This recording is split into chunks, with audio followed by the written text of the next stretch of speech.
Hello guys, magandang araw.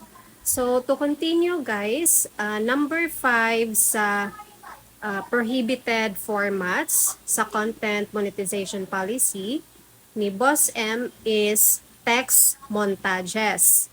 So ano pala ang ibig sabihin ng text montages guys? So sabi dito, content that primarily displays still or moving images with overlaid text. So, ibig sabihin yan guys, so 'di ba nag-upload ka ng picture mo, tapos yung hindi gumagalaw ba na picture mo, so nilagyan mo lang ng audio, tapos kinonvert mo into video. And then, nilagyan mo rin siya ng overlaid text. Yung text lang na nilagay mo sa picture.